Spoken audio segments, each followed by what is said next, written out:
que todas son para desarrollar, que ustedes necesitan además un tiempo importante para pensar, para ubicarse, etcétera, etcétera.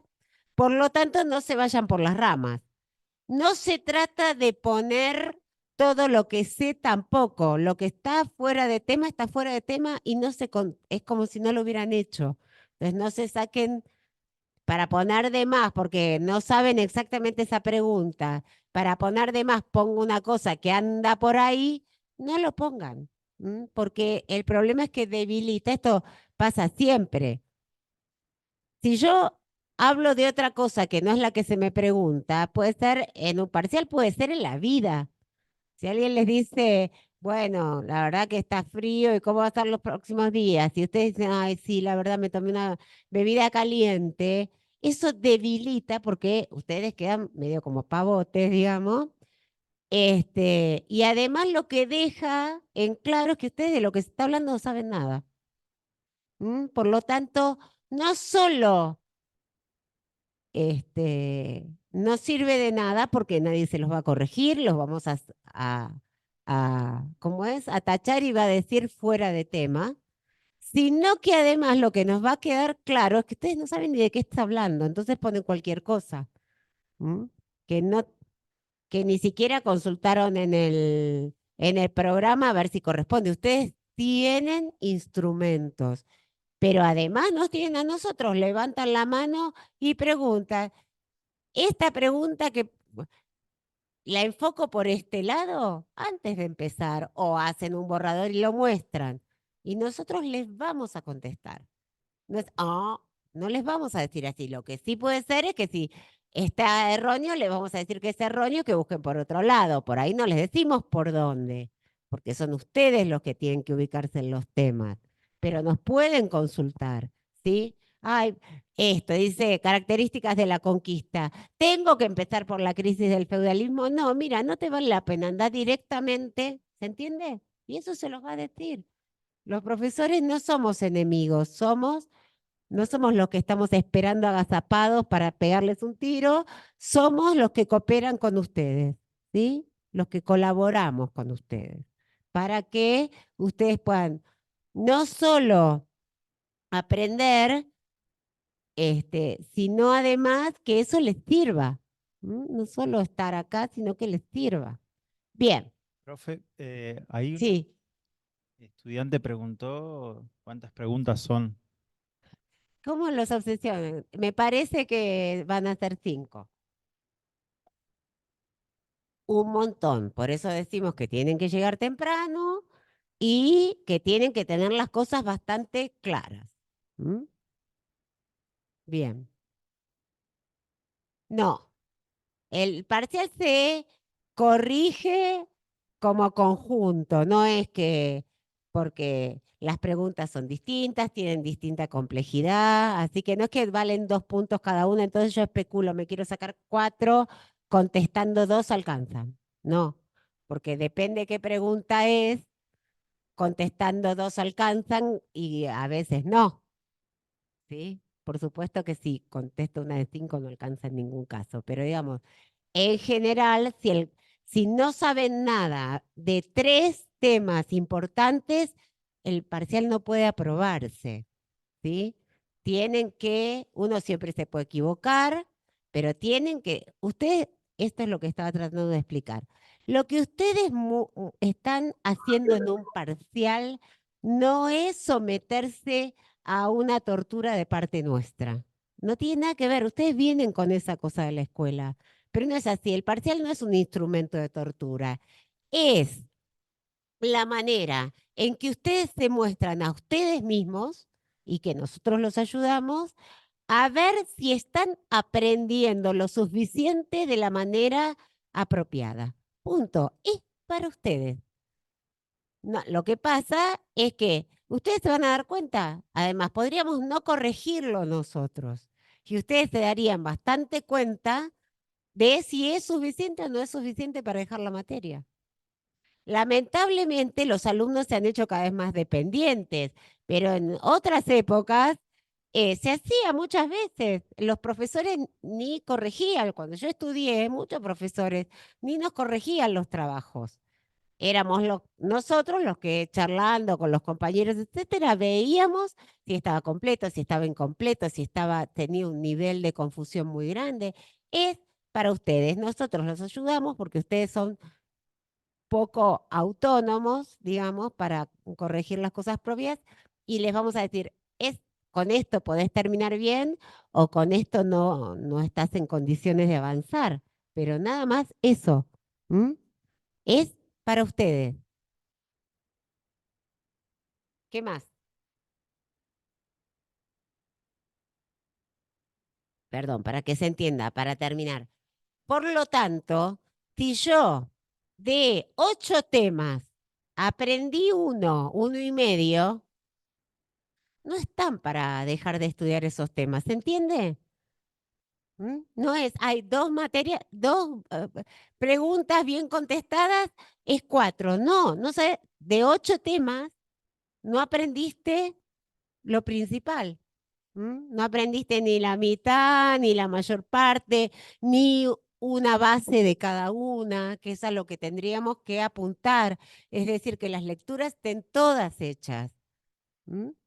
Seguramente va a haber cosas que les van a quedar más claras y cosas que van a estar más confundidos, y ahí hay una variación de la nota. Pero para que nosotros les digamos, ¿podés dejar de estudiar este tema? Tiene que estar por lo menos cubierta la mayor parte de los temas que vimos. Porque además, como ustedes bien vieron, no es que es un tema y lo cierro, un tema y lo cierro, sino que los temas están todos vinculados. Si no entendí nada de uno, difícil entienda algo de otro. Difícil. Seguramente le voy a encarar mal. ¿m? Bien. ¿Más preguntas en relación al parcial? Sí.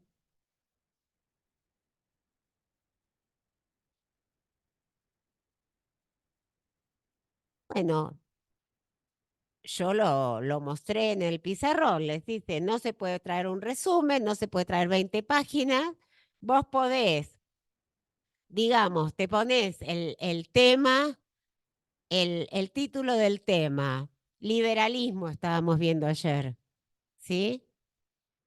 Bueno, justamente ayer hice un mapa conceptual o un esquema eso es un esquema, no es, me, hago con letra chiquitita 25 páginas, pero que me ocupa una porque la hago con letra chiquitita. Eso no. Porque no ayuda, porque no los van a encontrar. No, porque, ay, ¿se puede o no se puede? Es lo mismo que si yo les dejara traer los apuntes. Alguien que no leyó bien los apuntes, trae los apuntes y no puede contestar. ¿Dónde está esto? ¿Se entiende?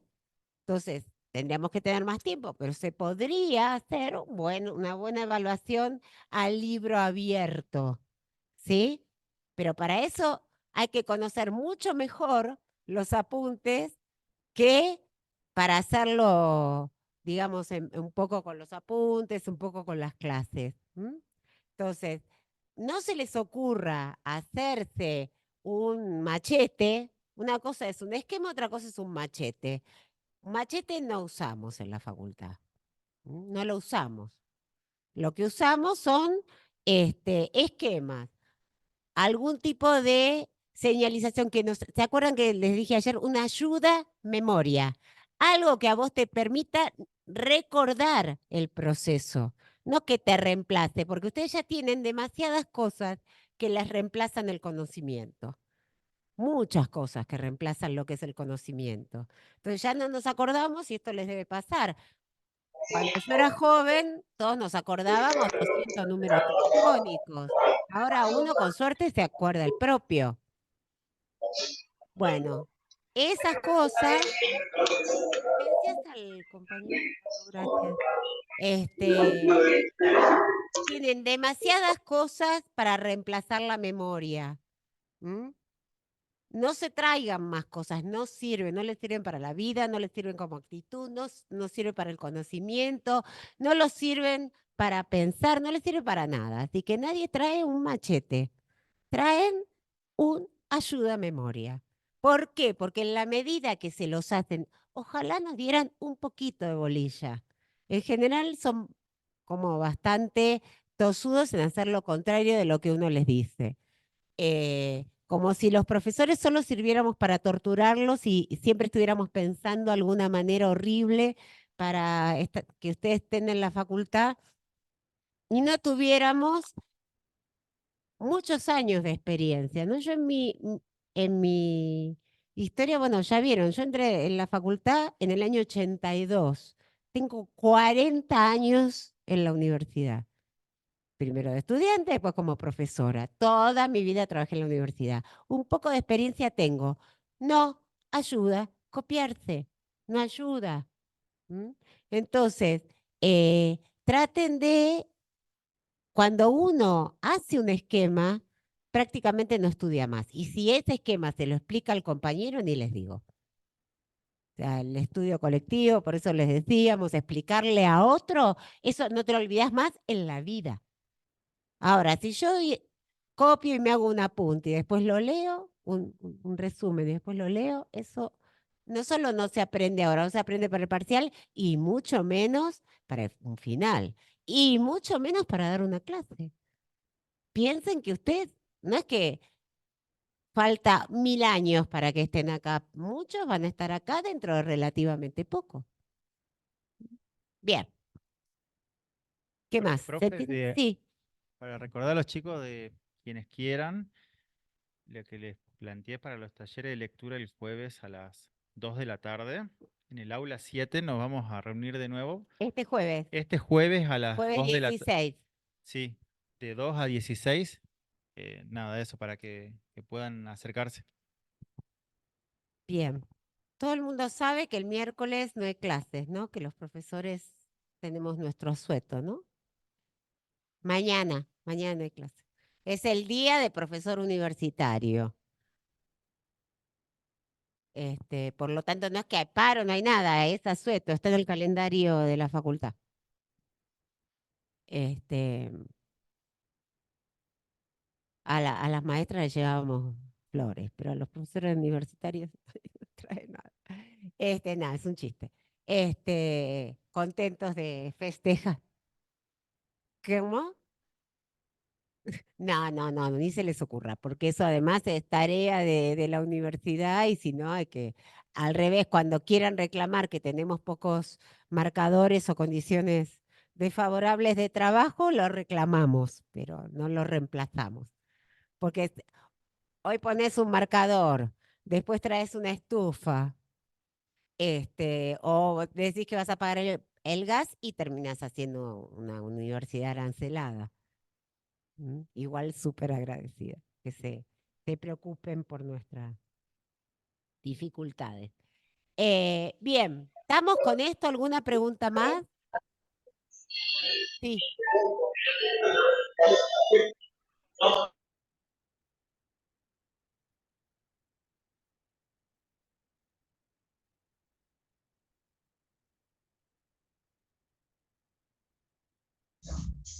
¿Te podés manejar con eso? ¿Te podés manejar, por ejemplo, con siglo XVII o primera, qué sé yo, conquista, primera etapa,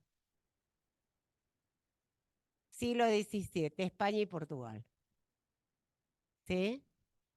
Perdón, siglo XVI, etapa, siglo XVI. ¿Sí? Segunda etapa, no pasa nada. Eso sí pueden. ¿M? Revoluciones burguesas. No les sirve demasiado la fecha. Ojo con las fechas. ¿Alguna pregunta que ustedes contestaron hasta ahora les preguntó en qué fecha fue tal cosa? No. Nosotros tenemos cuando uno toma problemáticas muy generales de un espacio temporal muy general, se ubica siempre con siglos. Cuando entramos en el siglo XIX, que un poco los hechos se apelotonan, uno puede decir primera mitad y después vamos a empezar con el último tercio del siglo XX. Jamás una fecha. Algunas, muy pocas, suele ser más o menos apropiado acordárselos, pero por la vida, qué sé yo, cuando empiece y cuando terminan las guerras mundiales. O cuando, si nosotros tenemos una crisis del 30 que en realidad es un problema porque empieza en el 29, pero digamos, poder ubicarse ahí, que eso es antes de la Segunda Guerra Mundial, viene bien, pero nadie les va a preguntar cuándo cae la bolsa de Nueva York. ¿M? Nunca, no es parte de nuestra materia. Nosotros no estudiamos. Si estuviéramos estudiando un seminario de un cuatrimestre sobre la crisis del 30, por ahí sí lo haríamos, ¿sí? Tal fecha porque tiene un significado, pero dentro de las relaciones y de los problemas que nosotros tomamos, eso no tiene ninguna significación, ni los nombres de los presidentes, salvo bueno, cuando vean Hitler y Mussolini, digamos, ¿no? Pero porque está muy vinculado al tipo de régimen que instauran. Pero nadie les va a pedir, si no, nombres de, por supuesto, nombres de generales, ni siquiera demasiado los nombres de los reyes, ¿sí? Y por supuesto, ni día ni año justo de nada. ¿M? ¿Estamos? Pero un esquema con el proceso, cuándo empieza, cuándo termina, digamos, no hay problema. Si ustedes, sí,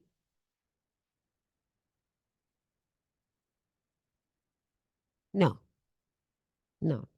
No, en un final se te puede decir, ¿y vos dónde leíste eso? Pero si vos no te acordás el nombre del autor y decís, bueno, en la cartilla tal, qué sé yo, igual está bien. O sea, ustedes están en primer año.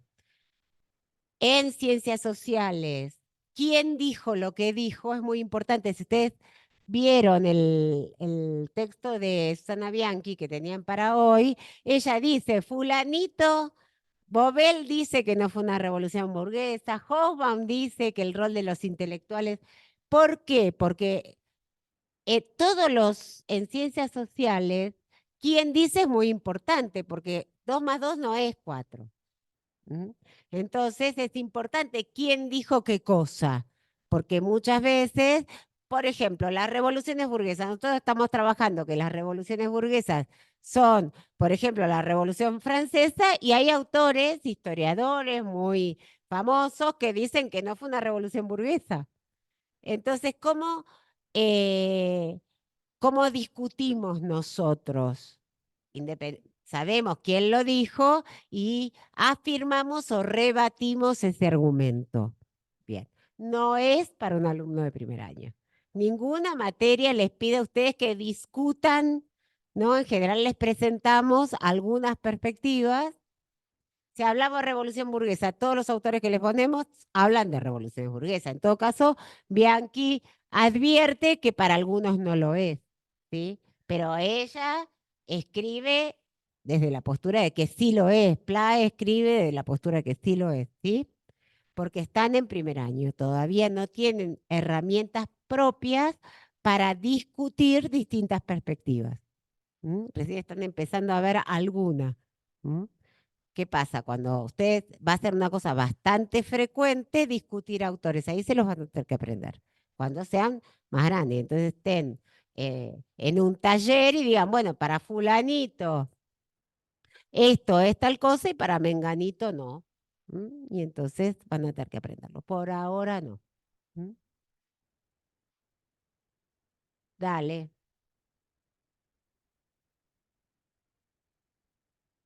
Lo que pasa es que en los talleres lo que sí les sugería es de que, por ejemplo, se estudia con el programa sí o sí, y eso implica saber sobre qué autores son los que están leyendo, porque si no tienen programa, se van a perder, y eso es lo que le estábamos charlando incluso al día de hoy, era que de los autores, sí es importante que sepan, pues bueno, no lo ponen en el examen, pero saber identificar justamente cada uno de ellos, porque ahí se notaba un poco que faltaban ciertas lecturas que sí aparecían en otros autores, entonces las lagunas de repente eran por la, bueno, eso, la falta de lectura.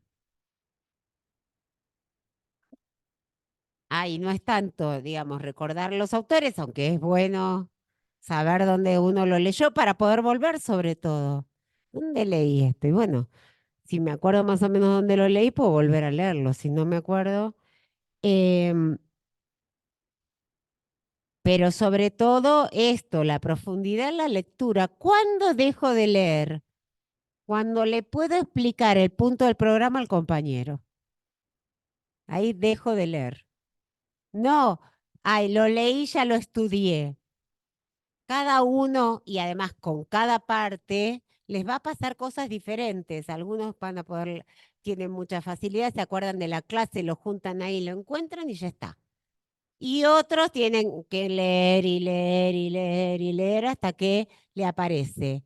No hay no es ni un promedio, una cosa. ¿Cuándo dejo de leer? Cuando yo agarro el programa y dice, y las ideologías modernas, y le puedo explicar al compañero cuáles son, cuándo surgen, qué proponen, qué tienen en común, qué tienen diferente. Ahí lo dejo. Si no le puedo explicar al compañero, le explico al perro, al que sea, a mi mamá, la abuela, el hermanito chiquito, el hermanito más grande, al amigo del Facebook que está en el otro punto del continente, a quien quieran.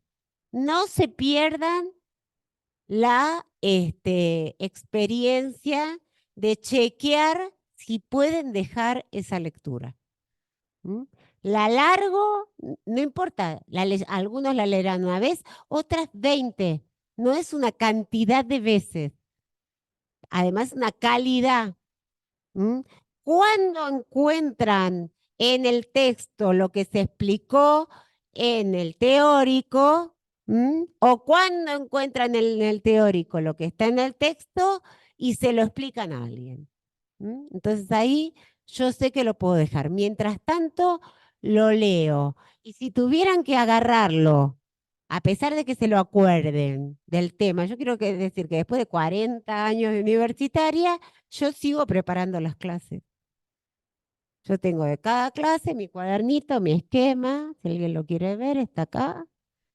Este, ay, lo vamos a mostrar a la cámara, mira.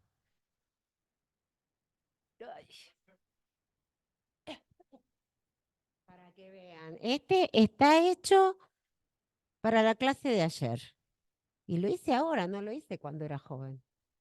No se ve nada. Vení, Lalo, ayúdame.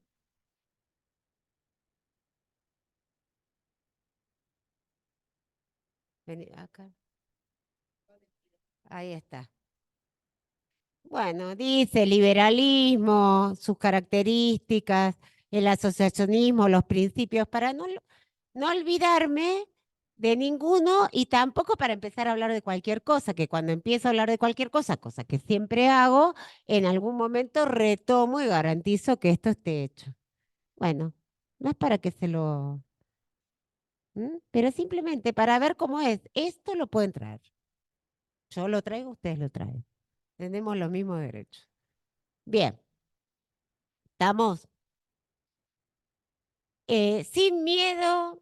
Yo sé, todo el mundo se pone nervioso, todos nos ponemos nerviosos cuando tenemos que hacer algo que no, que nos resulte importante. Es importante para ustedes, no nos lo tiren a nosotros. No es que están asustados porque a ver qué les hacemos nosotros a ustedes. Están asustados como cualquiera que está haciendo algo que le importa. Bueno, si les importa, háganlo bien. ¿Mm? Tomen conciencia de que no es que a nosotros nos importa, obviamente, pero a ustedes les importa particularmente, a nosotros nos importa en general, que estén bien, que puedan aprender, etcétera, pero a ustedes les importa en particular. ¿Cómo me va? ¿No? ¿Cómo me va a mí? Bueno, si eso les importa, garanticen que les vaya bien. Bien, este, de los que más o menos con los que dialogamos están bastante bien, ¿no? De muchos no tenemos ninguna información, así que, iremos, bueno, tienen un poco más los profesores de prácticos, se lo deben haber devuelto. ¿Mm? Bien, teníamos que empezar por una pregunta de ayer, ¿sí? Sobre el socialismo científico, ¿se acuerdan? Habíamos estado planteando ayer los elementos comunes y diferentes del liberalismo y el socialismo. Y fue interesante, me parece a mí, que debe haber sido interesante para ustedes, más o menos, por lo menos, descubrir que no es que una cosa, un mundo era el liberalismo y otro mundo era el socialismo, sino que son además pensamientos que provienen de las mismas tradiciones, es decir, que provienen del humanismo, de la ilustración, es decir, de todos procesos europeos que tienen que ver con las revoluciones burguesas, con los cambios del siglo XVII, XVIII en Europa, en la filosofía, también los estuvieron viendo pueden en la cabeza, no es que yo cierro filosofía y empiezo historia, justamente ayer estábamos a continuación, entonces estaba como muy en el aire la filosofía. Si estamos hablando de pensamientos, estamos hablando de filosofía. Entonces, ustedes vieron en filosofía pensadores liberales, pueden pensarlos con eso también. No lo reemplazo, pero sí puedo pensarlo con eso. Entonces, tienen las mismas tradiciones, la ilustración, el iluminismo, el humanismo, etcétera. Y están vinculados con el ascenso de la burguesía. ¿Sí? Y las libertades. Ambos pensamientos dijimos que tenían en común la noción de libertad, la noción de felicidad, que esto es lo que dice Hobsbawm, esta idea de felicidad, y dijimos, no como la felicidad mía individual, que ahí en las peores condiciones, ¿no? Está lleno de memorias y de literatura, de que aún en un campo de concentración, en las peores condiciones, hay un texto muy hermoso de un dirigente comunista que cae en una cárcel del nazismo, ¿no? Que se llama, em,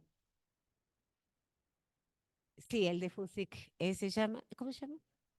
Sí, el de Fusik se llama Reportaje al pie del patíbulo. Es decir, él sabe que lo van a matar y escribe como si le hicieran un reportaje. Y eso sobrevivió, efectivamente lo mataron. Entonces dice, hoy entró un rayito de sol entre las rejas y escuché cantar un pájaro. Soy feliz. En las peores condiciones, este, encontrar, o ayer, estaba viendo una serie en la tele bastante berreta, pero bueno, una serie sobre la Segunda Guerra Mundial. Bastante de esas de héroe norteamericano, una de Spielberg. Este, todos los clichés, todas las cosas, bueno, muy bien. Pero era interesante que el personaje le escribe una carta y dice, estamos en un paraíso. Están en una selva, en unas islas del sudeste asiático, y dice, esto es un paraíso, es el lugar más hermoso del mundo. Están en el medio de la guerra, los van a matar, además metiéndose acá en el agua, o sea, en una situación horrible, pero él podía disfrutar de ese paisaje maravilloso.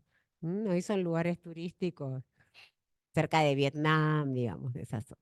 Bien, no me, esa felicidad no es la felicidad individual que uno puede tener en cualquier circunstancia, en cualquier momento, sino que es, ayer había, en condiciones, en la mejora de las condiciones, que la población podía mejorar sus condiciones de vida. ¿Mm? En eso se entiende que es la felicidad. ¿Mm? Y ese es ¿cómo es? El objetivo tanto del liberalismo como del socialismo. ¿Mm?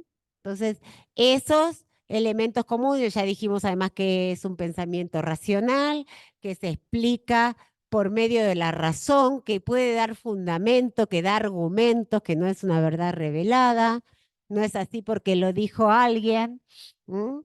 Interesante eso también, porque nosotros estamos medio acostumbrados a que, ay, lo dijo fulanito, ¿se estudia o no se estudia en la facultad, no? Bueno, no importa si el que lo dijo es muy importante, no, lo que importa es si es racional o no es racional. Digo, para el liberalismo o para el socialismo. Si tiene fundamento lo que dice o no. ¿Y qué tipo de fundamento? Porque uno a veces da razones, pero esas razones no son muy válidas.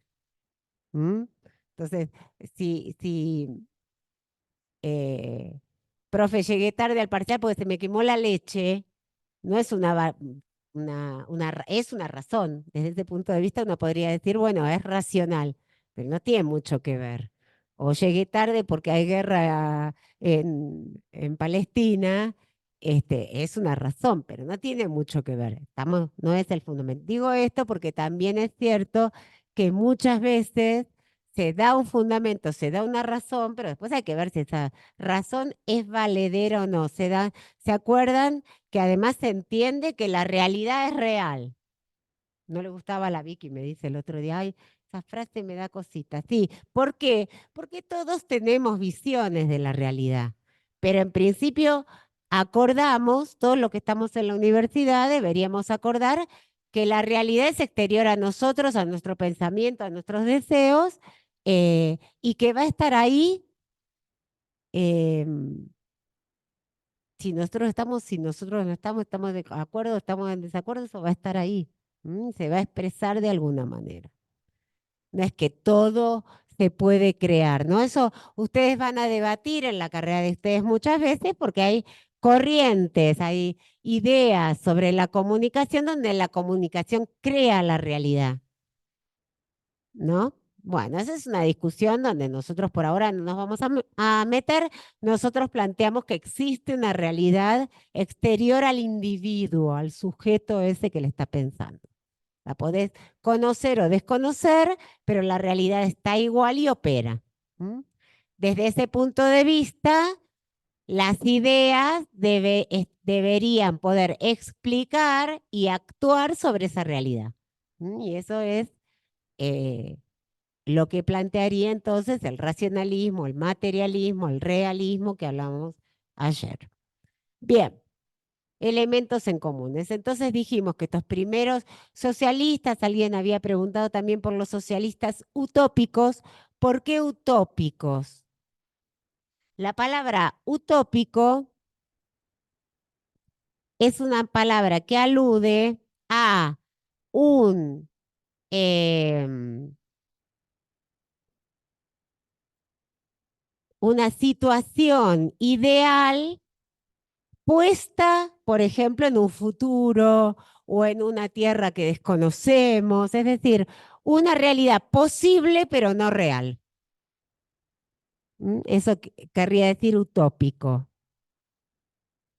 Es decir, podría ser, es verosímil, sería otra palabra interesante. La palabra verosímil quiere decir que podría ser verdadero, pero no lo sé. Verosímil es que algo podría ser verdadero, pero que no está demostrado que sea verdadero. Puede ser o no. ¿Mm? Em, entonces, esas utopías en general tienen que ver o derivan de las imágenes del paraíso, digamos, de algún lugar en el tiempo o en el espacio donde todo está en armonía, donde no hay conflicto. ¿Mm?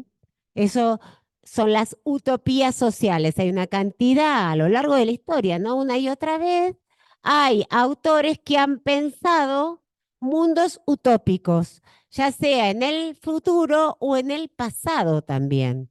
¿Mm? Bueno, antes todos vivíamos en armonía y era todo riqueza y, ¿no? El cantar de los cantares en la Biblia, ¿no? Todo era felicidad y manaba leche y miel de las canillas, ¿no? Y después, o el paraíso, ¿no? Estaba todo en armonía hasta que Eva mordió la manzana, ¿sí? Son utopías muy viejas y justamente en el momento de crisis las utopías florecen. ¿Tá? ¿Por qué? Porque necesitamos esperanza. Entonces aparecen, bueno, si hacemos esto así, la sociedad va a ser así y vamos a estar bien. ¿Mm? Una y otra vez. Cualquier parecido con la realidad, ¿no? De acá a 3 meses, de acá a 6 meses, la ve, ¿no? Son utopías que no pueden explicarse por realidades concretas. No hay indicios de que eso sea así. ¿Mm? Bien, entonces, ¿qué tiene que ver esto con los socialistas utópicos? Los socialistas de inicios del capitalismo planteaban que lo propio del capitalismo era crear riqueza en general y que aumentada la cantidad de riqueza, esa riqueza iba, por supuesto, iba a estar en los propietarios de los medios de producción, pero que se iba a repartir entre todos.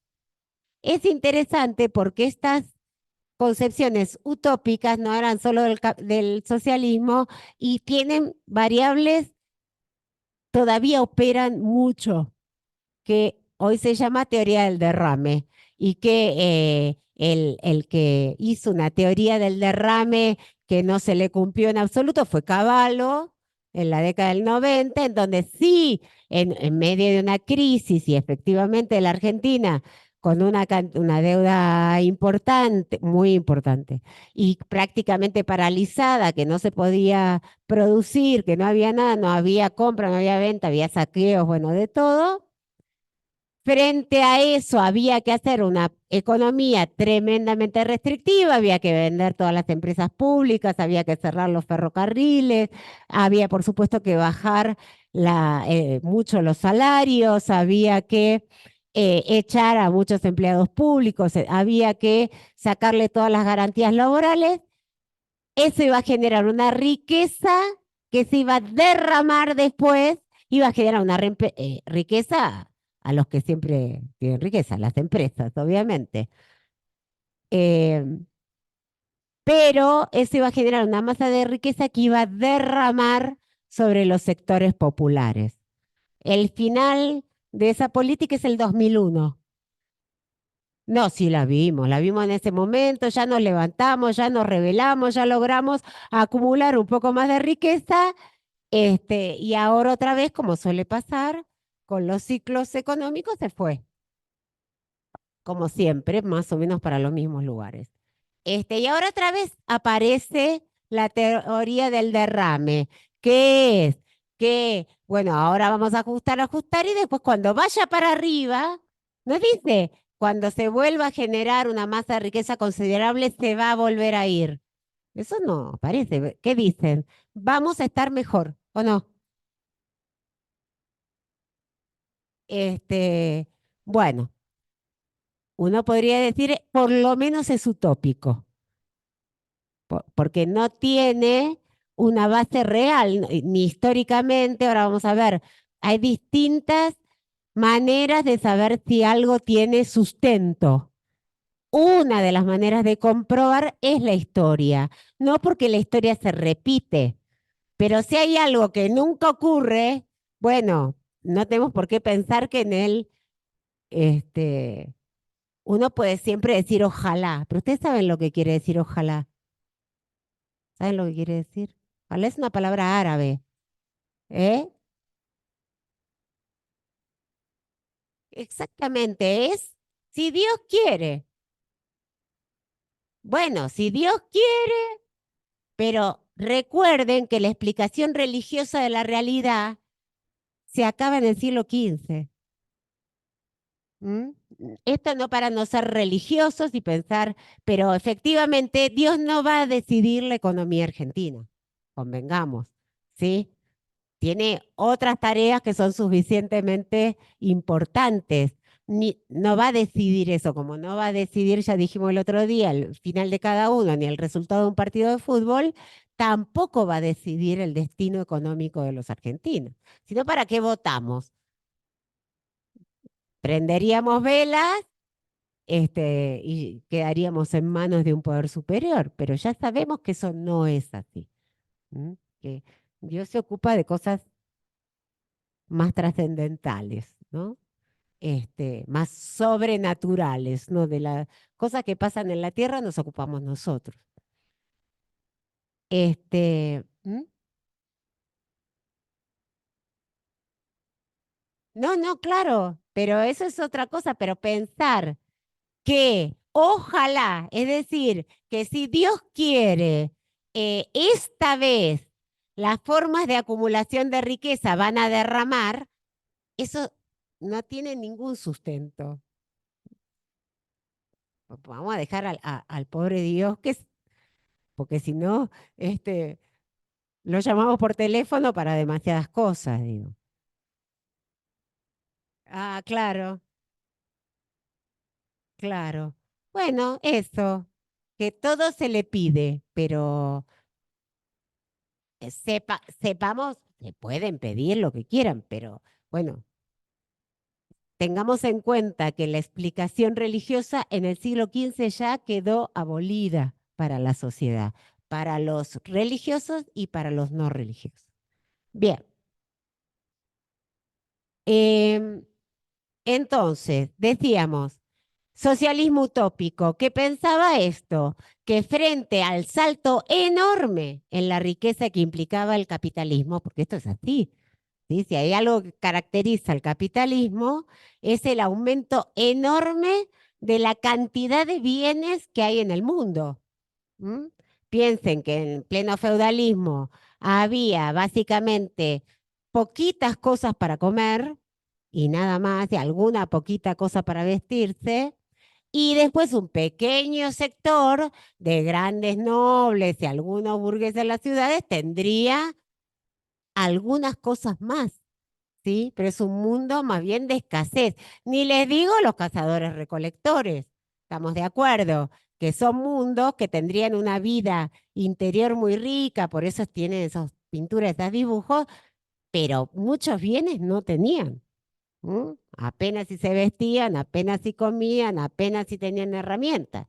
¿Sí? El mundo ha aprendido a dominar la naturaleza básicamente a partir de la creación de bienes, la cantidad de cosas que tenemos nosotros no hubo nunca en el mundo, en el exceso, ¿no? Es más, los que coleccionan autos, 200 autos, ¿no? Bueno, no creo que sea ninguno de ustedes en este caso, probablemente alguno coleccione figuritas, ¿eh? Los de juguete, en la Feria de la Lacita. Efectivamente, digo, la cantidad, pero si todos miramos, o sea, piensen que en la Europa feudal una persona adulta tenía una camisa sola toda la vida. Piensen en los roperos de varias de nosotras, no digo los caballeros, que no sé. Bien, entonces, efectivamente el capitalismo es un sistema que tiene una lógica de una producción ampliada. Cada vez más gente consumiendo más bienes. ¿M? Entonces, em, pensando en eso, la masa de riqueza, por supuesto, da también un salto gigantesco. La hipótesis del socialismo utópico es que se va a derivar en formas de cooperación donde todos iban a ser ricos y todos iban a cooperar. Es interesante porque además de eso hubo experiencias. Si leen la bibliografía, van a ver que ahí Hobsbawm menciona, no todas, pero otra vez, por ejemplo, lo que en los 60 fueron las comunidades hippies, también tenían que ver con ese socialismo utópico, o los kibbutz en Israel, es decir, pequeñas sociedades donde todo el mundo coopera y distribuyen el beneficio de eso. También hubo en América las misiones jesuíticas, también estaban vinculadas a esos pensamientos utópicos antes del capitalismo. Bien, pero más allá de esas experiencias pequeñas, en donde un pequeño grupo, qué sé yo, si ustedes se fueran varios a vivir juntos y hacen una cooperativa que logran armar no sé qué, fabricar algo que más o menos lo pueden vender y distribuyen entre ustedes, tienen una forma, digamos, hasta cierto punto de cooperación, de división igualitaria. Pero ese no es el funcionamiento del capitalismo. El capitalismo funciona con diferenciación social. Ya sabemos porque la base del capitalismo es el trabajo no pagado. ¿M? Por lo tanto, para que haya trabajo no pagado de miles, porque además no puede ser que haya miles de propietarios y algunos pocos que entreguen su trabajo gratuito. Eso no funcionaría el sistema, ¿no? Es algunos propietarios y miles de millones que hacen trabajo gratuito. ¿M? Entonces, eh, claramente esa sociedad en la cual ellos estaban viviendo en el siglo XIX, estos socialistas utópicos, no iba hacia la cooperación, aunque vos podías hacer alguna entidad de cooperación. Pasa en algunos momentos lo mismo cuando yo hago una cooperativa de producción. Ahora hay mucha, esto que se llama la economía no formal, ¿m? O la economía, ¿cómo se llama? Popular, en gran parte tiene esa forma, es decir, una forma donde muchos iguales generan una riqueza y la comparten. Lo que pasa es que en la sociedad capitalista en la que estamos, eso no puede funcionar por sí, funciona con em, una parte de la inversión por parte del Estado. No estoy abriendo juicio. Lo que digo es que en el capitalismo eso no funciona solo. Vos tenés que poner, vos haces una cooperativa de tejedoras en la puna, ¿no? Que está muy bien, porque además hay que preservarlo y es un conocimiento, etcétera. Pero si eso no tiene algún tipo de subsidio o de apoyo para eh, que se conozca y se pueda vender o lo que sea, no funciona. Sí,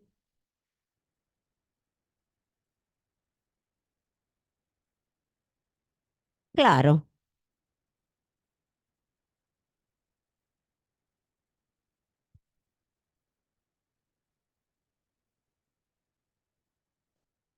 tal cual. Pero aún dentro de la propia, y esto es lo que muchas veces vemos con formas de corrupción, con la propia economía popular. Esto no digo que todos fueran así, porque además hoy en la tele descubren cuatro corruptos y ya son todos criminales y qué sé yo, cuando uno sabe hasta qué punto los compañeros de las cooperativas, de los comedores, han garantizado desde hace 20 años que la gente coma, por lo tanto, pero bueno, efectivamente sí se encuentran sectores que dentro de esa economía se han convertido en empresarios y explotan trabajo gratuito de lo que supuestamente son sus compañeros. Pero esa es la lógica del capital, ¿no? En todo caso, es una estafa moral, uno puede decir, pero desde el punto de vista del capitalismo y del liberalismo individual, sí, es lícito. Si vos sos, si vos podés, por alguna razón, hacer que los otros trabajen gratuitamente para vos, ¿por qué no lo harías? Como cualquier empresario. Alguien te diría, porque el empresario puso su plata y esa persona puso la del Estado. Recuerden que en general los empresarios no suelen poner plata, sino que los créditos suelen ser del Estado. ¿M? Si ahora esas, como esas leyes que quieren poner de los RIGI, habrán escuchado, es un digamos, un permiso para que ciertas empresas que ya están y ya tienen, ya se sabe quiénes son, con nombre y apellido, puedan usar bienes del Estado sin que se les cobre. Es eso, es parte de la ley de bases, se llama RIGI, que supuestamente aparece como una facilitación para que vos pongas grandes capitales. Pero ya se sabe que como es un lapso de 2 años, ninguna gran planta que fabrique vos la va a poner en 2 años, eso no se hace así, por lo tanto sabe quiénes son, para quién está puesto, etcétera, y se les permite, digamos, usar riqueza, bienes del Estado, impuestos, etcétera, para que hagan esa inversión. Es decir, sería un señor, vamos a decirle, no son señores, son grandes compañías, que usa dinero del Estado para obtener trabajo gratuito de trabajadores. Más o menos lo mismo, ¿o no? No digo que esté bien ni que esté mal, digo que es así. Bien. Entonces, ya dijimos, esos eran los socialistas utópicos, es decir, planteaban un mundo ideal, pero que en la práctica además no ocurría, ¿sí? No solo era utópico en el sentido que no lo podían demostrar, sino que una y otra vez lo que pasaba era que cuanto más masa de riqueza se generaba, más ricos eran los burgueses y más pobres eran los trabajadores. Y eso es bien interesante porque las burguesías europeas occidentales, al inicio de este proceso, es decir, ¿se acuerdan en el taller domiciliario? Ese comerciante que iba taller por taller llevando la lana y después juntaba las telas, ¿m? Y las llevaba a otro lado para que confeccionaran las piezas.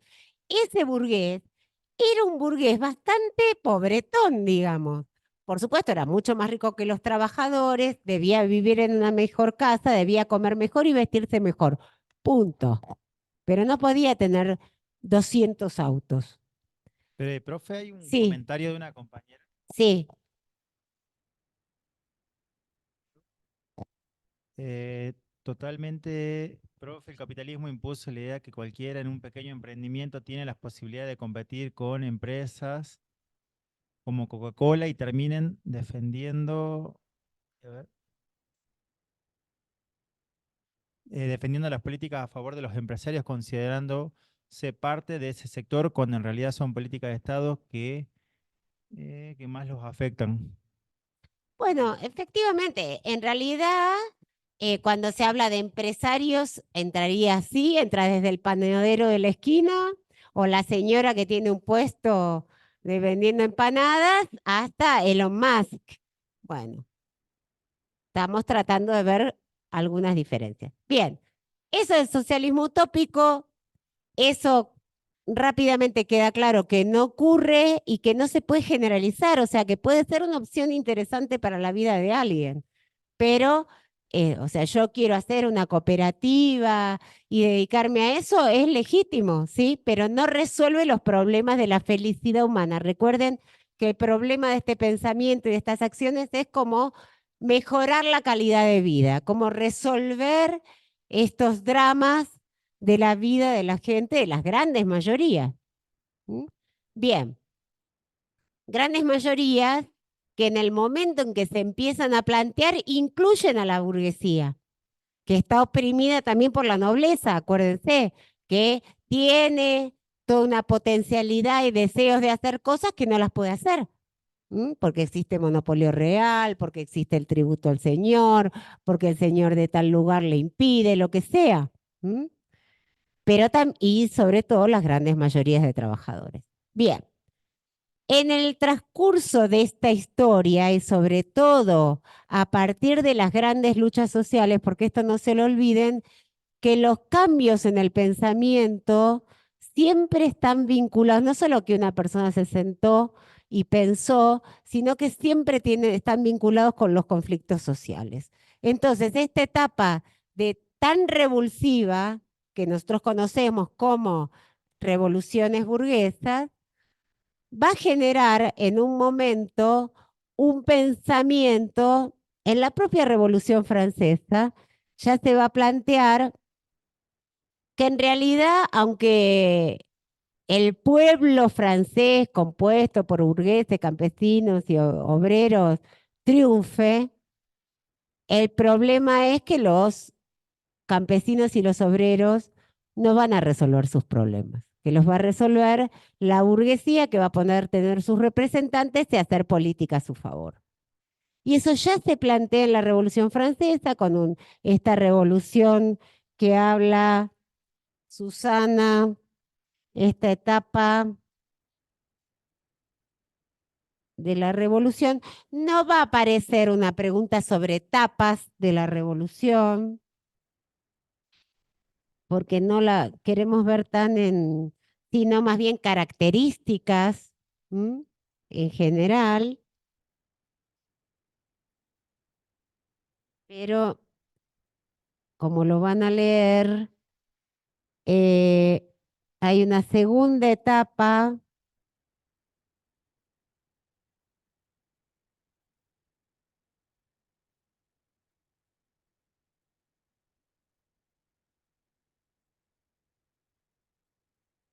En la tercera etapa, digamos, aparece una lucha entre los sectores de la burguesía y otros sectores que ya plantean la necesidad de un poder propio de los más desposeídos.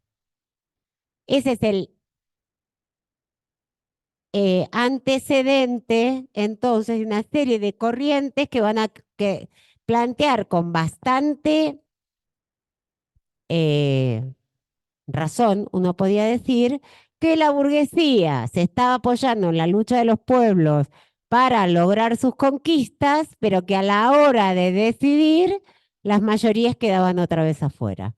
Y no solo eso, sino que quedaban a merced de las burguesías. Es decir, que ya no estaban solo explotados por las noblezas, sino que la burguesía se había convertido en aquellos que se apropiaban de la riqueza que producían estos sectores. Y entonces empieza a haber una serie de pensamientos que empiezan a plantear la necesidad de independencia básicamente de la clase obrera. Dentro de esos pensamientos que son diversos, ahí están los anarquistas, distintos tipos de socialistas utópicos, etcétera, aparece un sector que ustedes ya lo vieron, que va a ser un análisis importante basado sobre todo en la historia, que se va a llamar socialismo científico. A los historiadores nos encanta porque hacen un análisis histórico, pero es decir, que estudian la historia de la humanidad y en principio plantean que las sociedades de clase no existieron siempre, porque un poco el pensamiento religioso y el pensamiento de la burguesía dijeron, pobres hubo siempre. Entonces, lo primero que descubro, hoy también se dice, no, bueno, pobres hubo siempre, por lo tanto el problema es qué hacemos con eso. Bueno, en realidad no es así, nosotros ya estudiamos que no siempre hubo pobres y no siempre hubo diferencias de clase. Nosotros ya sabemos que siempre hubo algún tipo de diferencia, que las sociedades se organizan sobre las diferencias. Pero hubo momentos donde las diferencias no pasaban por sectores que entregaban trabajo gratuito, sino que la producción se realizaba mediante cooperación.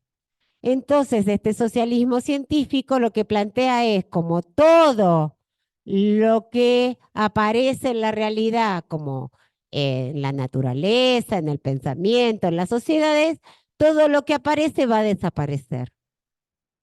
Por lo tanto, si hubo en la antigüedad sociedades sin clases sociales, en el futuro también va a haber sociedades sin clases. Primer cosa. ¿Se entiende? No, sí. Se parte de la idea de que, por supuesto, en la naturaleza, en el pensamiento y en la sociedad todo se mueve. No hay nada estático, inmutable, sino que todo se mueve. Y sí, en la sociedad hubo un movimiento de una sociedad sin clases que ya las vimos, las de cooperación, las de parentesco, ¿sí?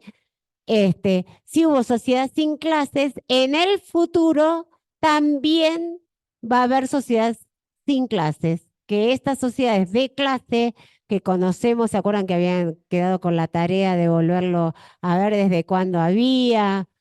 Que seguramente habrán encontrado que era desde los primeros imperios, es decir, cuando se pasa eh, de la agricultura simple, de los Ainu, a estas sociedades de imperios, ¿sí? Son las primeras sociedades de explotación, que eso aparece en la historia, además aparece en la historia de la humanidad en una etapa muy reciente, porque hacia el año 3000 antes de Cristo, a ustedes les parecerá un montón, pero para la humanidad es muy pequeño. Recuerden que la humanidad tiene como tal cientos de miles de años, por lo tanto, 5000 años, que es lo que llevamos, es poquito.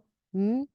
Entonces, si pasó la parte más breve de toda su historia en relaciones de clase, eso implica que en un futuro, que tampoco se piensa, en realidad se pensaba bastante inmediato, van a volver a ver otras diferencias, pero no de clase.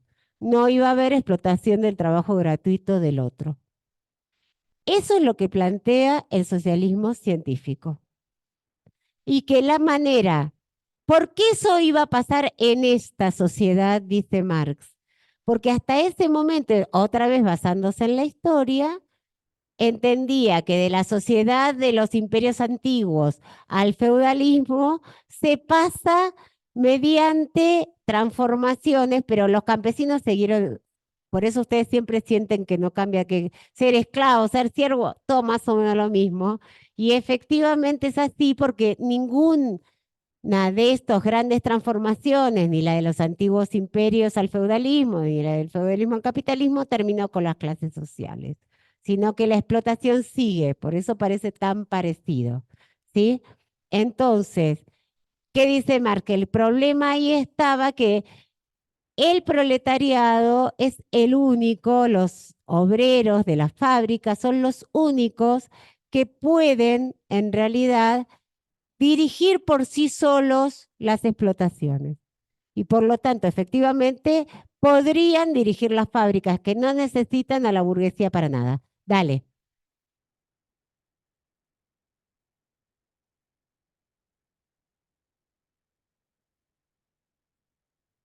dale. ¿Racismo? No, a ver, eso tanto liberalismo como pensamiento. Después tenés que los liberales van a ser racistas. Pero tanto, y por supuesto muchos socialistas también, digo que como pensamiento el liberalismo y el socialismo plantean que todos los hombres son iguales. Con lo cual, desde el punto de vista de su filosofía, no deberían ser ni racistas, no es una ideología que por sí plantee ni el racismo ni las diferencias de género. Lo que pasa es que después tenés qué políticas llevaron a cabo y esa es otra cosa. ¿Sí? Nosotros vamos a decir que los estados capitalistas, imperialistas, son estados patriarcales, donde las clases dominantes se piensa. Por eso es tan interesante ver cómo se frente, porque vos, perdón, para explicarlo más completa, de forma más completa. Las sociedades anteriores al capitalismo son sociedades que se piensan a sí mismas divididas. Nadie piensa que no son humanos, pero ahí se piensan como humanos diferentes. Los blancos son blancos, los negros son negros, los de sangre azul tienen sangre azul. ¿Mm? Y cada sector tiene derechos y obligaciones diferentes. No se supone que sean humanos, ¿sí? Sino que un noble es más que un humano, un negro es menos que un humano, ¿sí? Pero, pero en todo caso, mientras tienen alma, son todas criaturas del Señor. Tienen esa parte igual de humanidad y después se entiende que son diferentes por nacimiento, ¿sí? El liberalismo y el socialismo al revés. Piensan que los sujetos son iguales por nacimiento. Todos los hombres son iguales, ¿sí? Entonces, si yo voy a tener el derecho a esclavizar a un negro, es porque no es humano.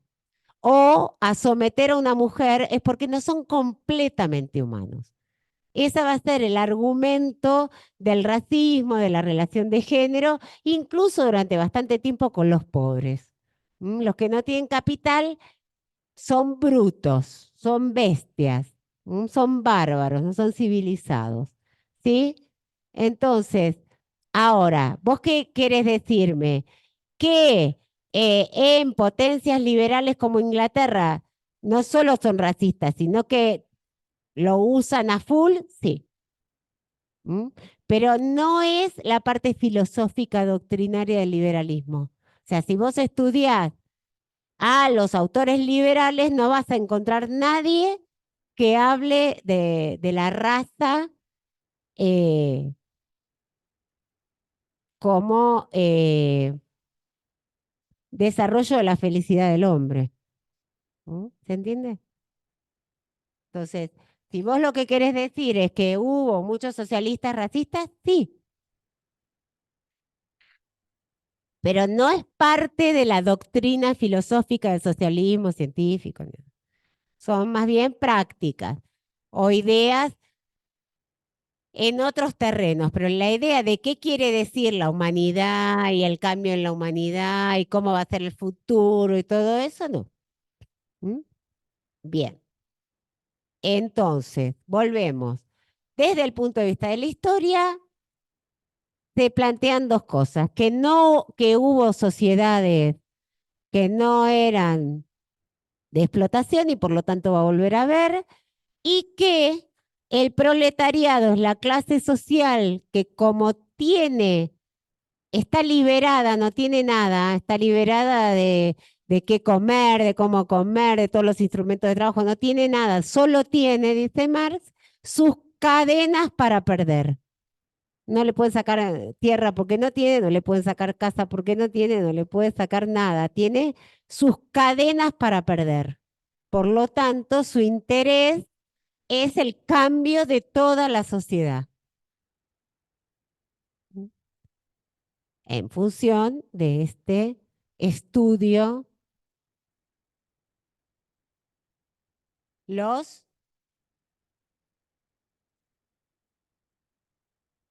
no, no, ojo, burguesía es una clase social. Burguesía, proletariado, en la que fuera, por supuesto que los filósofos son parte de las pequeñas burguesías. Lo que pasa es que en general toda sociedad tiene algunas clases intermedias, los intelectuales, los pequeños comerciantes, un pequeño artesano que están siempre. No son parte de las clases fundamentales de una sociedad. Las clases fundamentales de una sociedad, y esto lo vimos, son los propietarios de los medios de producción y los que hacen el trabajo y que rinden trabajo gratuito. Después siempre tenés algún intelectual, algún pequeño comerciante, algún artesano que son distintos. Estos pensadores socialistas en general son pequeños burgueses. Eran filósofos, eran escritores, serían médicos, serían abogados, ¿sí?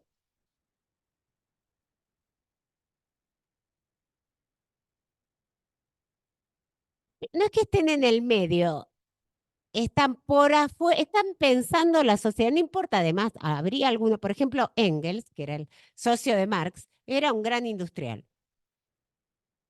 Tenía fábricas, por eso además hace un extraordinario estudio que se llama Las condiciones de la clase obrera en Inglaterra y hace todo un estudio sobre la clase obrera. Él era un industrial, no es que estaba en el medio de nada, pero cuando vos pensás una sociedad, en parte te pones afuera. Algunos de ustedes, por ejemplo, tendrán empresa y otros no tienen nada, pero cuando están pensando la comunicación social, de alguna manera se ponen por afuera de esas intereses de clase, aunque uno nunca se puede poner completamente por afuera, pero la idea de la ciencia es que vos no estés con los ojos tapados por tus intereses de clase, si no, nadie nos contrataría. Supuestamente vos estás por afuera.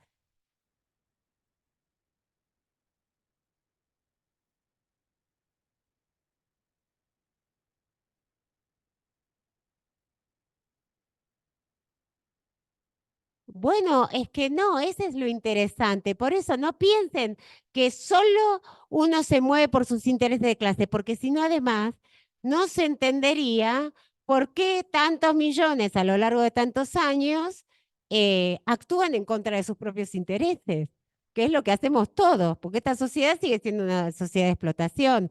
Es una explotación es una sociedad de explotación hace 5.000 años. Si todos se guiaran por sus intereses, habría una cantidad de cosas que no haríamos. Esto por un lado.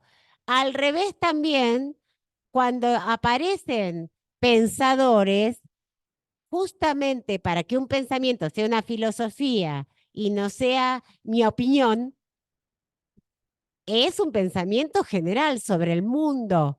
Entonces vos olvídate de cuánta plata tenía el señor que estaba pensando, porque había señores muy pobres que eran el sostén de las ideas liberales y señores empresarios ricos que aportaban elementos para el socialismo científico. ¿Mm? Y al revés, gente muy pobre que es muy liberal hoy, por todos lados, de gente muy pobre que entiende que el liberalismo es lo que va a generar felicidad para el conjunto y al revés, gente muy rica que piensa, ¿sí? O sea que para entender la ciencia, vos entendés que supuestamente las ideologías o las ciencias en parte se separan de tu interés específico. Que si todo el mundo nos guiáramos por el interés específico, ni ustedes estarían acá, ni yo estaría acá, porque las ciencias sociales no dan ni fama ni fortuna. Entonces todos trataríamos de ser Maradonas y Madonas, que es lo único que resulta en esta sociedad. O sea, efectivamente, no, esto, uno podría decir, la crítica al liberalismo que uno podría hacer es que si todos nos guiáramos por un interés específicamente individual, medido en una situación económica, todos haríamos lo mismo. ¿Mm?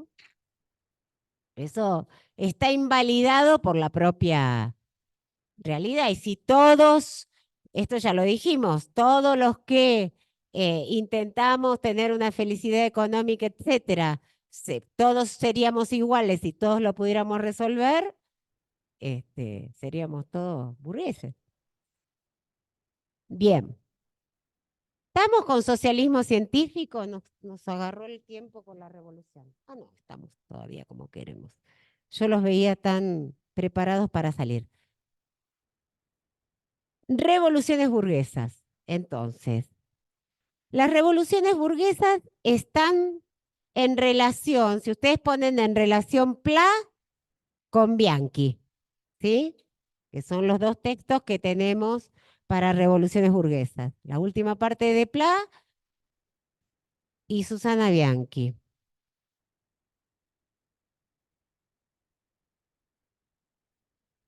Yo les diría, esto que no me escuchen mi compañero, poca bolilla Bianchi. ¿Por qué? Porque es una explicación, está la explicación histórica, pero está bastante mezclada con mucho relato histórico. Y nosotros no usamos tanto relato histórico en nuestra materia. Entonces, ¿qué me interesa de Bianchi? Declaración de los Derechos del Hombre y del Ciudadano en la Revolución Francesa. Los hombres nacen y permanecen libres e iguales en derechos. Las distinciones sociales no pueden estar fundadas más que sobre la utilidad común. Es decir, supuestamente, para esta revolución con principios liberales, la diferencia entre la burguesía y el proletariado es quién es más útil a la sociedad. Entonces, la burguesía sería más útil y por lo tanto tiene derecho a apropiarse de más riqueza o ser más prestigioso. El fin de toda asociación política es la conservación de derechos naturales. Esta idea de derecho natural es muy importante dentro del, uno podría decir, tanto dentro del liberalismo como de el socialismo. Los hombres, en tanto hombres, tienen derechos de acuerdo a su naturaleza. Lo que pasa es que tampoco el socialismo se pondría de acuerdo con el liberalismo cuáles son esos derechos, ¿sí? Pero en principio, por ser hombres, tienen derechos. Y cuando digo hombres, porque las mujeres no tenían los mismos derechos, ¿sí? ¿Cuáles serían esos derechos? Básicamente, el derecho de la vida, obviamente, tampoco son los mismos que los derechos humanos. ¿Mm? Cada generación define sus derechos de otra manera, pero esta idea de que los derechos son inherentes a la humanidad es una idea muy fuerte en nuestra sociedad. Es decir, que los humanos tenemos determinados derechos. El problema es que para esta época los verdaderamente humanos eran los hombres blancos propietarios. ¿M? Pero derechos naturales e imprescriptibles, es decir, todos nosotros pensamos que los derechos imprescriptibles quiere decir que no vencen. Si somos humanos, esos derechos los tenemos siempre. Estos derechos son la libertad, la propiedad, la seguridad y la resistencia a la opresión. ¿Sí? ¿Se entienden esos derechos? Los conocemos. Es interesante para nosotros que se entienda la propiedad privada como un derecho, porque recuerden que en la sociedad feudal no hay propiedad privada. ¿Mm? Yo disfruto de estos bienes en tanto hay un poderoso que me los da. Cuando al poderoso se le ocurre, me los saca. Ya puede ser el castillo, puede ser poder cobrarle tributo a todo este pueblo. Cuando ese poderoso, por alguna razón, algo que yo hago no le gustó, agarra y me lo saca. ¿Mm? Entonces, lo que plantean estos principios liberales, el primer principio del liberalismo es el derecho de propiedad. Es decir, que yo, con lo que es mío, hago lo que quiero. Y nadie me lo puede cuestionar. Ninguna fuerza exterior, el Estado, por ejemplo, no podría cuestionarlo. Por lo tanto, como es ideal, no debería haber ninguna regulación. Si yo quiero envenenar toda la tierra, pues una cosa que pasa, yo pongo un hotel en Tilcara, ¿no? Arriba de tu casa te saco el agua. Puedo. De hecho, ocurre todo el tiempo. Puedo. Porque el río pasa primero por mi casa y después por la tuya. Si yo necesito ese agua, me la quedo. ¿Mm? Bien, esta idea es muy importante. Yo lo puedo hacer porque es mío.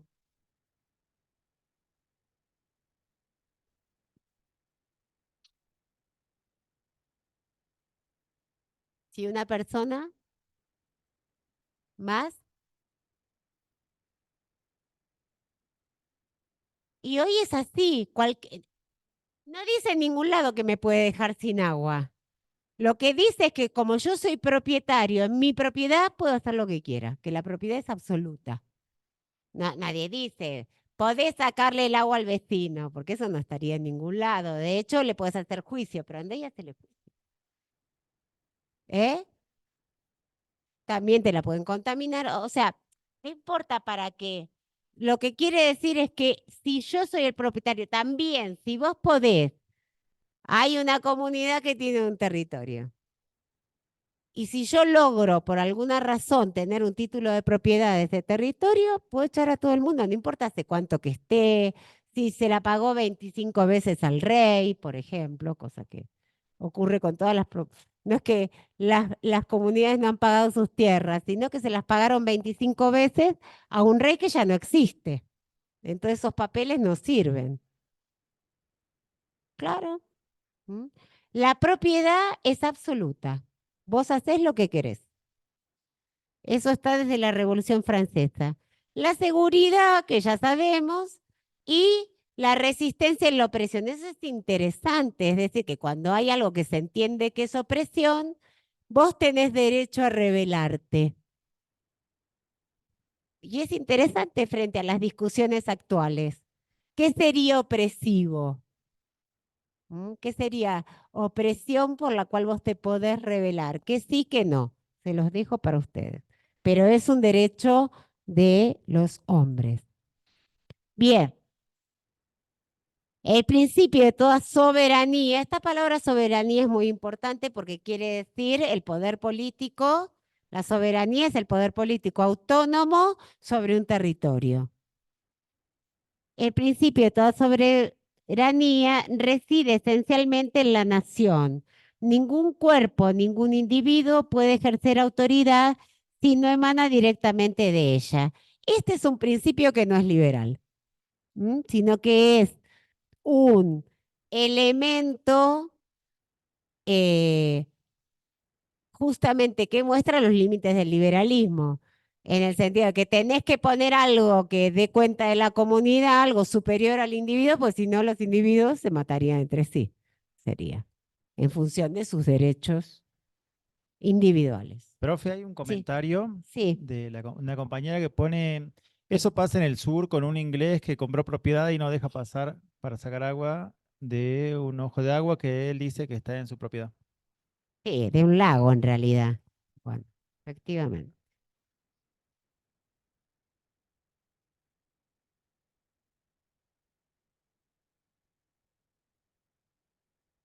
¿En dónde? En la ficha, pero en la conformación del Estado no tenés propiedad privada. ¿M? Y por supuesto no hay naciones, ¿sí? Sino que lo que tenés es la división de clase. Pero la propiedad privada es propia del capitalismo. Por eso dice Susana Bianchi, otra parte interesante, es cómo Napoleón implementa el código napoleónico que implica el la traducción a leyes, a un cuerpo de leyes importante de los intereses de la burguesía, porque muestra cómo actúa la propiedad privada. ¿Mm? Entonces, esa es otra parte que nos resulta interesante. Y después, este ciclo, entender que las revoluciones burguesas son un ciclo, que no es una sola, que empieza, por ejemplo, en Francia con la Revolución Francesa, o en Inglaterra con la Revolución Inglesa, pero que después, durante el siglo XIX, hay como dos momentos revolucionarios centrales, 1830, 1848. Y 1848 que se conoce como esto de la primavera de los pueblos, que es una metáfora que cuando los pueblos se levantan y obtienen reivindicaciones. ¿Se acuerdan que hablamos ayer lo que eran reivindicaciones, que eran lo que pedían? Y que como sucede, hay ciclos en donde muchos pueblos se levantan y obtienen reivindicaciones, una y otra vez aparece en la historia procesos revolucionarios que se nombran como primavera de los pueblos. Por ejemplo, la década del 60. Por ejemplo, el 2008 que se llamó la primavera árabe, ¿no? De una serie de insurrecciones en los pueblos árabes, que en realidad después terminó bastante mal para esos pueblos, pero en principio se conoció mientras estaban, es decir, de sacarse restricciones de los derechos, de las democracias que tenían y que aparecía como un avance de conquistas democráticas, se llamó otra vez la primavera de los pueblos. Ver estos que aparecen como ciclos. No se preocupen porque ya lo vamos a volver a ver cuando hablemos de imperialismo. Así que eso con el texto de Bianchi. Con el texto de Pla me interesa particularmente que registren una cosa. ¿Cómo hay un momento común? Bueno, teníamos un marcador. Un momento común de lucha de los pueblos hacia la Revolución Francesa, en donde todo el pueblo, que no eran los nobles, incluso una parte de los nobles, esto dice Susana, una aristocracia ilustrada, que también entendía que aunque tenían privilegios aristocráticos, era necesario que todos tuvieran derechos, pero digamos, todo el pueblo junto contra la nobleza para lograr estos derechos de todos. Un primer momento. Y después empieza a hablar Pla sobre los distintos movimientos de los obreros por sus derechos que empiezan a ser reprimidos por la burguesía. Y cómo los sectores de burguesía y el proletariado que habían estado unidos al principio de las revoluciones burguesas van a empezar a diferenciarse y a oponerse. Eso es muy importante que tengan en cuenta. Y en ese movimiento también que adviertan las formas distintas de expresar los intereses de las burguesías que del proletariado. ¿Qué es lo que piden las burguesías en sus, en sus revoluciones? Está bien, tienen, ¿no?, los derechos del hombre en el ciudadano, pero ¿cómo se logran? ¿Dónde? ¿Qué es lo que piden en concreto? ¿Qué quieren que pase? ¿Qué quieren que pase en las burguesías? Tienen un rey. ¿Qué quieren que pase con el rey? ¿Eh? Que lo saquen. ¿Y qué quieren poner? ¿Eh? Leyes. ¿Un gobierno de qué tipo? ¿Eh? No, no, Estado ya sabemos que desde siempre. No desde siempre, perdón, un horror, pero de hace 5.000 años. No, no, Estado no. Estado, el rey también es un Estado. Ya lo estudiamos, tiene una ficha. No, capitalismo es un sistema de explotación, no es un sistema de gobierno. Importante que presten atención a esas diferencias. Un estados nacionales, pero las burguesías no dicen queremos un estado nacional. ¿Qué quieren? ¿Qué forma de gobierno? ¿Eh? ¿Qué forma de gobierno? ¿Eh? Republicano. Una república. ¿Y qué es una república? Es un tipo de una forma de gobierno que tiene división de poderes. ¿Sí? Primera cosa entonces, un tipo de gobierno en donde el poder no esté concentrado en una sola persona o en un pequeño grupo, sino que tenga poderes diferentes, legislativo, el ejecutivo, judicial. Y que puedan, ¿qué otra cosa en esa república? ¿Y cómo ibas a hacer? ¿Qué tenía que pasar si vos sos un burgués para que responda a tus intereses?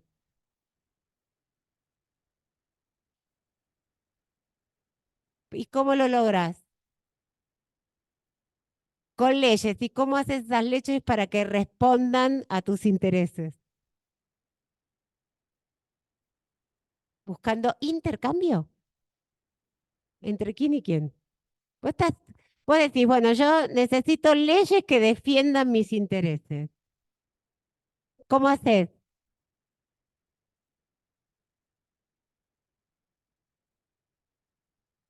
A personas que, ¿qué? Que los representen, tener representantes, ¿sí? Y esos representantes, no, no es que todos podían ser gobierno, pero digamos, lo que quieren es poder elegir y ser elegidos. ¿Eh? No, esa es justamente la diferencia. No es similar ni se parece. Entonces, la burguesía intenta, digamos, un tipo de gobierno donde no haya concentración estricta del poder y donde ellos puedan, se plantea como todos puedan elegir y ser elegidos. ¿Mm? En realidad, en las repúblicas todos pueden elegir y ser elegidos. Es cierto, y esto lo van a ver leyendo tanto a Pla como a Bianchi, que esto también dijimos ayer, cómo los sectores de burguesía ven que los pobres no son tan fáciles de incorporar a sus derechos individuales. Muchas veces esta idea de que todos puedan elegir y ser elegidos no se lleva a la práctica, sino que se ponen restricciones al voto. Tanto en el 30, en el 48 hay voto universal, pero rápidamente se pierde. Hay restricción. El voto universal es una cosa relativamente reciente. Y el voto universal, universal, o sea, universal de todos los hombres masculinos es de fines del siglo XIX, pero universal, universal es del siglo XX, en algunos casos muy tardío. ¿Cuándo es en la Argentina? ¿Cuándo hay voto universal en la Argentina?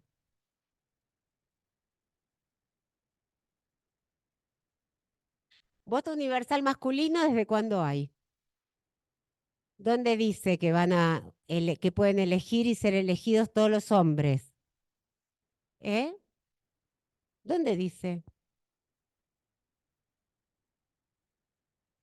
No, en el 45 no, pero están más enfilados. En el 45 gana las elecciones el peronismo, va, el Partido Justicialista, ¿sí? Y a partir de ahí se abre un proceso por el cual se lleva al voto femenino, ¿sí? Que recién, primeras elecciones del 51, 49 en la Constitución, pero no me acuerdo, me parece, o sea, de mediados del siglo XX, ahora no me acuerdo si 49, 50, 51, por ahí. ¿Mm? Y el voto universal masculino, mira, busca en el Google.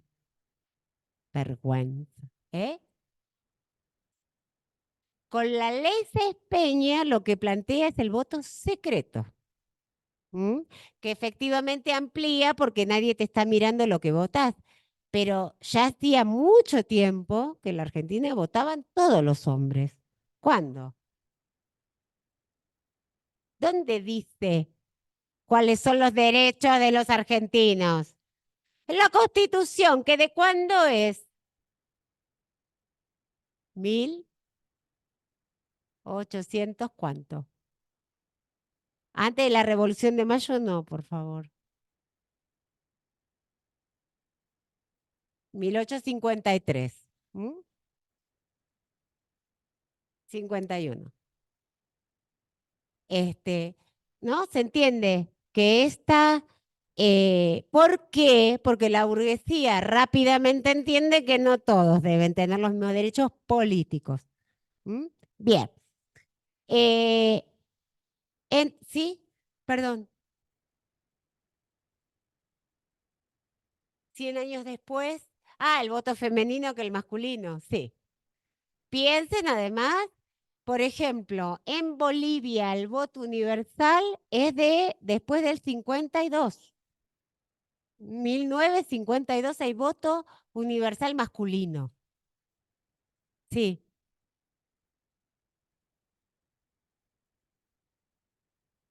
en la Argentina. Sí, claro. Pero además piensen que en el mundo las mujeres, muchas las formas de protesta, las se llamaban las sufragistas, porque la otra manera de decir voto es sufragio, y en Europa, en Estados Unidos, muchas se mataban públicamente para lograr el voto femenino. Ha sido una enorme lucha. Bien. Esto para las burguesías, elegir y ser elegidos. Esa es su reivindicación, la conquista que piden con estas revoluciones. ¿M? Para garantizar estos derechos. ¿Y los obreros cómo luchan? Sí,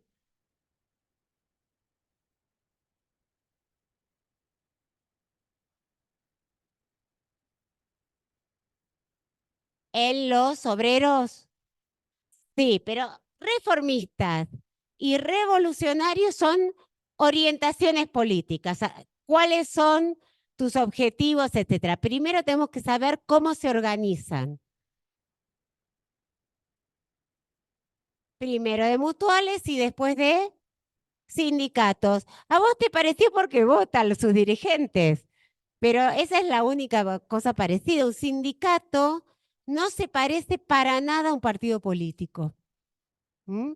Las burguesías se organizan en partidos políticos, las clases obreras se organizan, pueden estar en partidos políticos, obviamente, pero se organizan como trabajadores en sindicatos. ¿Por qué? ¿Por qué no les alcanzó en los partidos políticos? Nunca llegaban los derechos como trabajadores al partido político.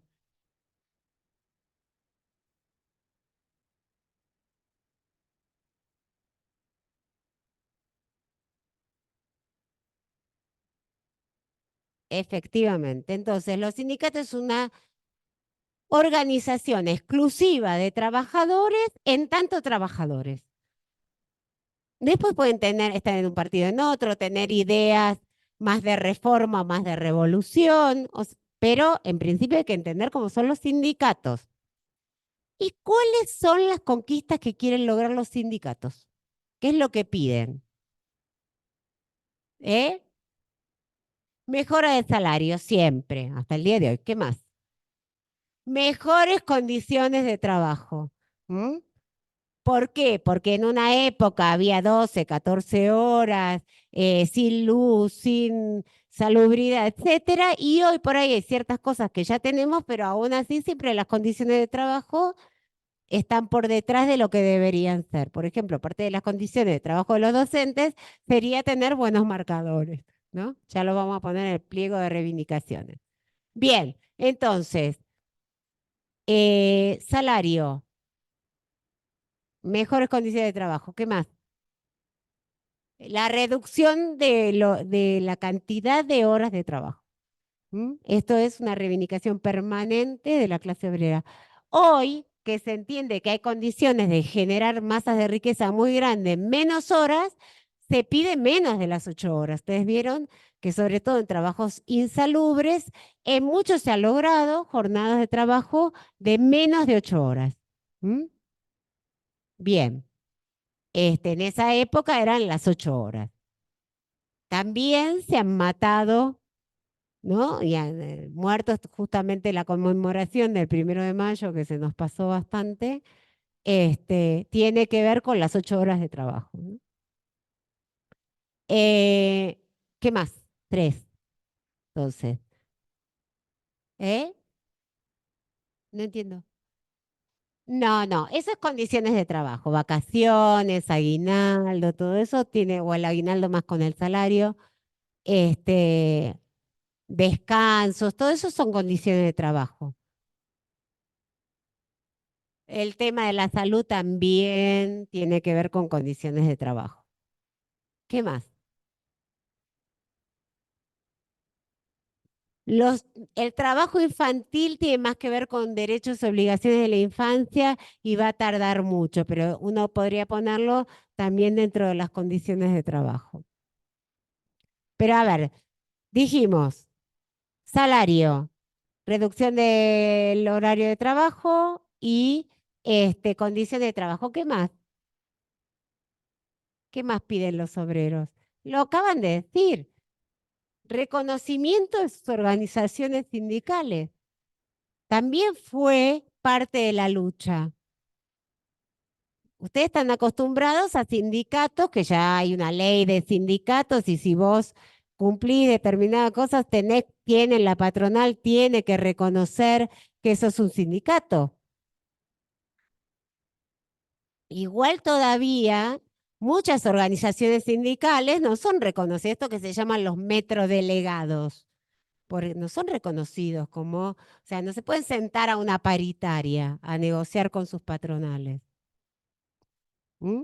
Entonces, estas son reivindicaciones de esa época que siguen hasta hoy. O sea, los sindicatos más o menos todos tienen, claro, son distintos el contenido de las condiciones de trabajo o del horario de trabajo, o del reconocimiento, pero, o del salario, ¿no? Las reivindicaciones, el tipo de reivindicaciones son las mismas.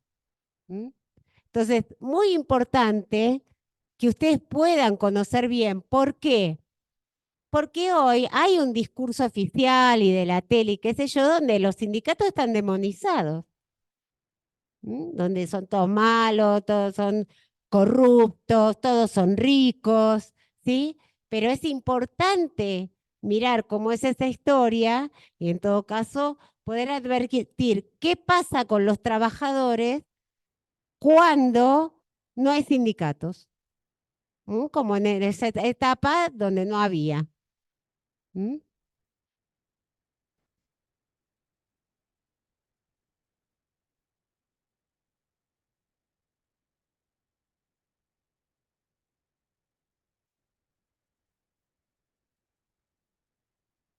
No, las leyes democráticas tienen que ver con elegir y ser elegido, con el voto universal, después, como decían los compañeros, con la ley Peña, con que el voto sea secreto, porque si no tenías que votar lo que te dijera el poderoso. Esos son derechos democráticos. Es decir, que las grandes mayorías accedan a los mismos derechos que las minorías, no solo por la ley, sino en la práctica. ¿Mm?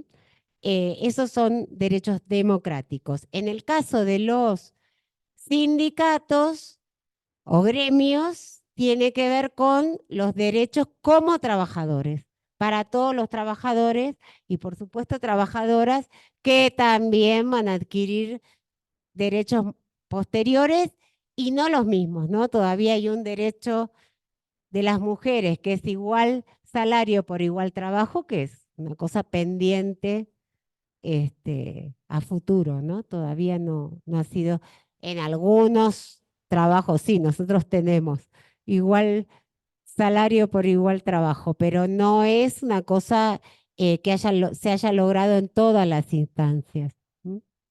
Bien, preguntas. Esto es lo que tienen que saber. ¿Mm? No, si en tal lugar, en tal año, ¿sí? Sino más bien cuáles son las características diferentes de cada uno de estos movimientos y cuáles son sus demandas, cuáles logran, cuáles no logran. ¿Mm? Cuáles son sus triunfos, cuáles son sus fracasos. Bien, ¿algo más? Tienen entonces taller de lectura el jueves, alguno tendrá todavía práctico el jueves a la mañana con Mónica. Recuerden que mañana no hay clases, si necesitan algo mandan por el Facebook. En particular, no tanto como posteo de Facebook, porque eso se pierde mucho, sino por mensajes de Facebook. ¿Mm? Bien, la bibliografía va toda, tienen todas las clases, así que éxitos. Nos vemos el sábado a las 8 en punto, acá y al lado. ¿Mm? Bien.